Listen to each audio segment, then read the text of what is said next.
Hello everyone, this is Zeeebo and welcome to this AFK journey video. So in this AFK journey video, we're going to run through Zeeeb's Day 1 Dream Realm boss guide for Crystal Beetle. And as usual, I'm going to run through the skill kit of the boss, explain the unit choices, as well as offer my best team setup on day 1 together with other team alternatives recommended by other players. So let's start with the skill set, right? Crystal Beetle's ultimate, Crystal Projectile, allows Crystal Beetle to fly into the air to become invincible and deal damage to the target as well as adjacent targets. So this affects your positioning because you kind of want to clump up all your units together. If not, the damage stacking on top of each other is really big, and that's what you don't want, because you kind of want to make sure that you output damage while surviving long enough for Dream Realm boss. So that is the ultimate itself, because the more damage you do to the boss, the higher damage output this skill deals to your team. So you kind of want to reduce the impact of this skill by spreading out your units. So that's for the ultimate. Second skill, Phantom Scales, is the scaling skill of this boss. So this provides a buff which increases the dodge chance of the boss for 15 seconds. So it's 40 and 60% at level 1 and level 2, which is the early game. So dodge chance reduces damage output from normal attack, because normal attacks now will miss against this boss. So as you guys can see, it'll go up to 80% and 100% as you go up the levels itself. And this change will be what affects the most optimal damage dealer moving forward. So just take note. But for this one, at the early game, you can still use units like Odie and Merrily, but towards the late game, these units which are more reliant on their normal attacks will lose a lot of damage because their attacks are not going to hit. So the third skill, right, the Earthbound Thrust summons a spike that deals damage. So this is a 3-tile spike. If enemies lose HP from this skill, they'll be knocked into the air and stunned for 2 seconds. So this skill is basically a skill that sort of wants you to use a shielder in your team, because shielding is one way to take damage without losing HP. So this way, your units will not be stunned, and then this will ensure maximum damage output because they can consistently stand still and attack the boss. So that's the shielding part. And then this part, Enchanted Mace, provides haste as well as 150% magical damage boost for allies as well as enemies of Crystal Beetle. So this also allows the enemies to recover 50 energy per second in the mist, which this is guaranteed by default magical centric team buff, which means that the best damage dealers against this boss are your magical attackers. Okay, so for this one, physical attackers as well as true damage attackers, they are not as good because of this skill in particular, because the boost it provides for magical damage dealers as well as skill spammers are just too good. Okay, so that's for the skill set. Let's start with my best team showcase. So for this boss specifically, I was trying out different combination, but I'm going to explain the different units that I use and why I use them. So let's start with the carries first. Obviously, my best carry is Lily May together with OD. So these two units, they are the best ones. And in terms of the other units you can use for this boss, for the carry slot, you can obviously use Elsa as well. I do have my Elsa developed because Elsa is also an amazing magical damage dealer. You can also use Talin if you have Talin developed. But right now, I think in terms of the best damage teams, Talin isn't inside yet, because this unit requires a little bit of startup. And in terms of the normal attack damage, if OD's damage is not reduced too much by the dodge chance, I think OD still does more damage than Talin at this point.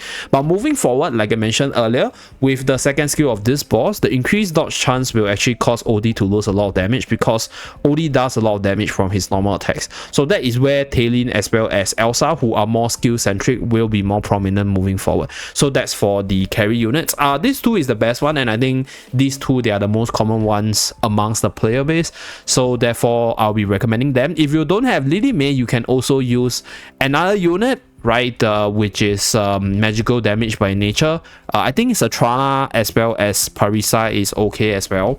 Let's say if you don't have Lily May and you have these units, then these two is okay, but generally Lily May as well as OD, they will be the best choice. Okay, at least at this point in the game.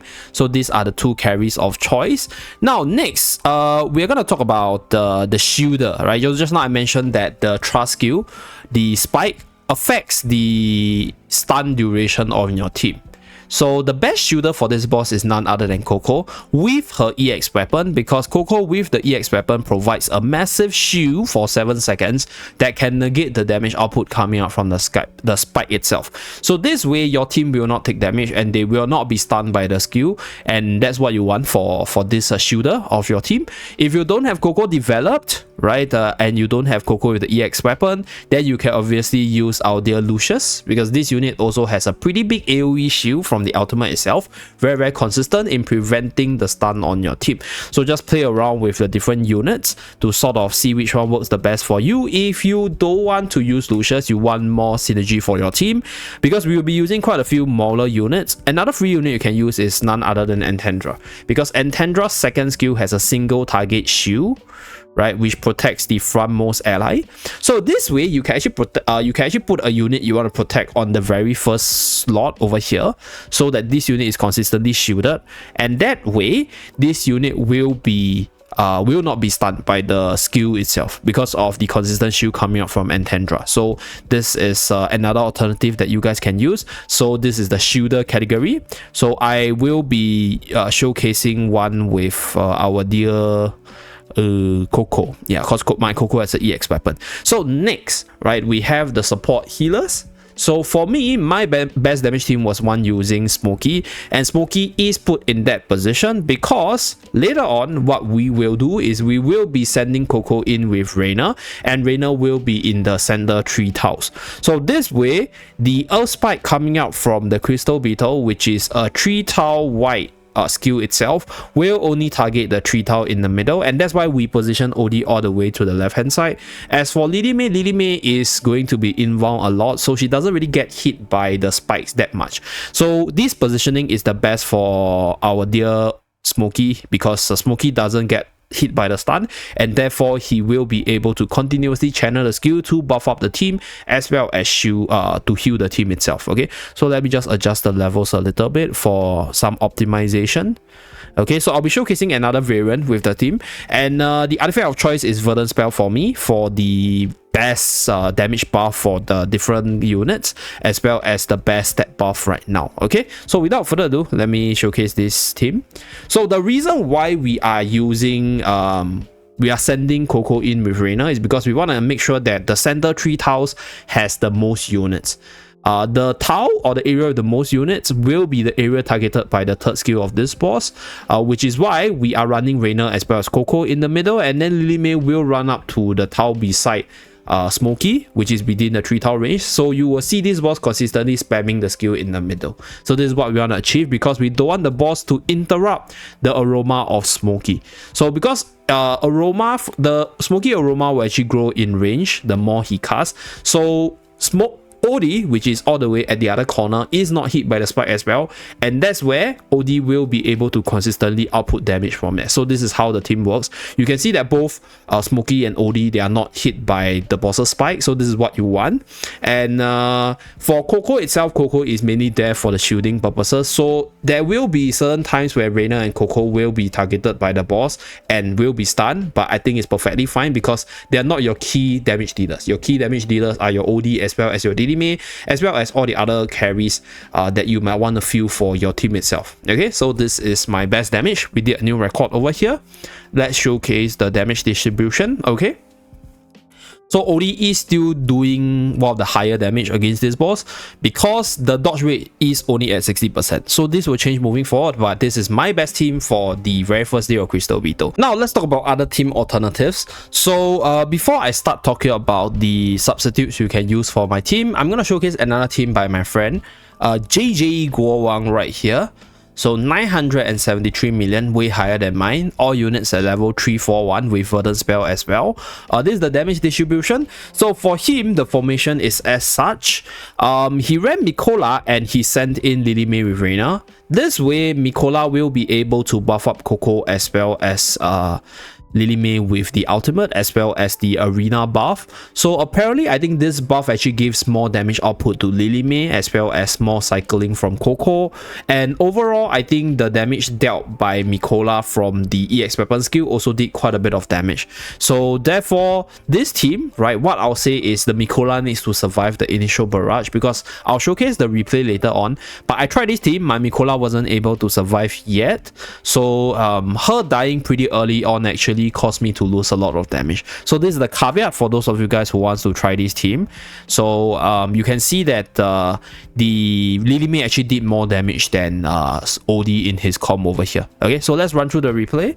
So this is like the best damage team in my server, but I tried it, it just didn't work for me because my Mikola didn't survive. So you guys can see the Mikola was taking a lot of damage, and the Mikola right here is only left with 1 dot of HP. So this is a very high tier Mikola with EX15 and level 341. So chances are, what I assume is for most people that are not this level, your Mikola might not survive, right? If you're a whale, you have the stats as well as the units, then feel free to try this comp out. I think this might work for you guys. But for the usual people, right, or the normal people who has Smokey invested, then my team setup will probably be the better one, because Smokey is probably the more invested units across the different accounts in the game itself. So this is for, I'll say, people with the levels, the resources, as well as your Mikola really stacked up to survive the damage coming out from the boss. Yeah, so you can see that the Mikola is actually taking a lot of damage, and if your account is not built up, there's no way the Mikola can survive. So if the Mikola dies, then you'll be losing the buffs coming out from the ultimate, and that's what you don't want, right? So that's why this is, I'll say, like a more whale centric comp, right? A more resource heavy comp depending on who you have in your collection. Okay, so yeah, the Mikola is just taking a lot of damage throughout the whole battle, and for his comp, the Mikola was able to survive. For me, I think after like 20 seconds or 30 seconds into the battle, my Mikola actually just died, so I couldn't do like a best damage comp with this setup, but I'll try it later once I have more levels on my units.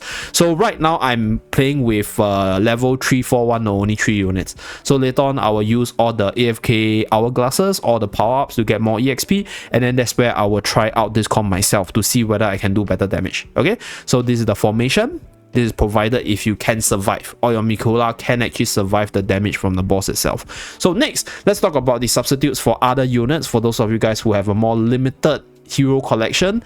So if you don't have Reina, what I'll suggest for you is you run units like, for example, Antandra. Right, Antandra is actually really good for the new players with very limited collection, because you don't really need Antandra at a really high tier, and Antandra is a free character for everyone as long as you play through the game. So you can use her for her shielding capabilities for your frontmost ally. So you can do this, right, to protect your Lily May, right, consistently, so that her damage output is not interrupted by the Earthbound Spike skill. And at the same time, because Antandra will be running to the front line, this does not affect the positioning of OD as well as Smokey. So I'm gonna showcase this right here. Okay, so right here, Lily May will actually jump, and as you guys can see, right, the boss will still be targeting the middle, so your Smokey as well as OD's positioning is not affected. But one thing to take note of is I think Lily May might still be hit by the spike a lot, but depending on the shielding interval between your Antandra as well as your Coco, your melee should still be able to consistently do damage, because she'll either be shielded or she will be invincible when the boss uses the spike. So that's one strength that Lily May has. Okay, so if you don't have Lily May and OD, which is very unlikely, you should have either one of them. You can obviously use OD with Elsa as well. I think Elsa is also a pretty decent damage dealer, right? You can also use Tadin if you have Tadin, but it's unlikely you have Tadin and you don't have OD or Lily May, because I think Lily May and OD, they are a lot cheaper because they were like banner characters. Although if you are really new to the game, right, you might have missed Lily May's banner, and that is where, yeah, maybe you might not have Lily May. But right here, as you guys can see, right, without Reina right here, we lost quite a bit of damage, but the general gist of the team is still there. I think it's still overall decent damage. This is provided you don't have Reina with the EX weapon. Okay, and if you don't have Coco, I think I did mention just now, right, that you want to use Shooter for that slot. So Antandra as well as our dear Lucius are their good choices. Another unit you can use is obviously Corin with the single target shielding ability. And then for the buffer slot, we recommended Smokey, and there was a Mikola showcase. So for this slot, I think there really isn't much of a choice, because there isn't any support right now in the Waves of Intrigue season that provides both an offensive buff as well as heal for the team, or like a really good offensive buff. Obviously you can use Healwin, obviously you can use Damien, but they are more heal centric than Dream Realm centric. So yeah, if you need unit heals, you don't have Smokey, you can obviously run this unit for heals, but they obviously won't give you good damage, just take note. So these are the team recommendations as well as substitutes for the different groups of players. So let me just reposition the unit once again. Okay, so I'm going to try out another positioning that is inspired by my friend just now, which is swapping in our dear Lily May right here and then keeping Smokey in the original position. So one last battle before we end off this video. So I want to optimize to see whether or not I get more damage. So right here, sending in Lily May. Okay, Lily May can still be buffed up by Smokey's Aroma, so that's good. And we also get the attack buff from Reyna's swap. So this will allow my Lily May to do a little bit more damage. Okay, Coco is still the frontline unit at the very front tile, which makes her the target of aggro, which triggers the shield proccing from the EX weapon. Very good stuff. Okay, so let's see whether or not we can do damage, more damage with this positioning and setup. Okay. Yeah, so OD and Smokey's positioning, I'll say they are relatively fixed because you don't want them to be hit by the spike, right? So you want to make sure that they are not within the spike range, which is the center 3 tile that you guys can see right here based on the positioning of my units. Okay, so we are closing in on 800. We are left with 17 seconds. Okay, boss is inbound. 13 seconds to do more damage. Can we do at least 50 plus million? I think we should be able to. Yeah, okay, we did more damage. Very nice. So I guess we found an even better positioning for our own account right here. So this is swapping in Lily May with Reyna. So we did a little bit more damage on our dear Lily May, as you guys can see. Okay, so that's pretty much it for this video. Just play around with your best team, right? Use all the different recommended teams and strategies for the boss, and you should do good for this boss. Thank you very much for tuning in. Do remember to like and subscribe to see more. See you guys again in my next video. Bye guys.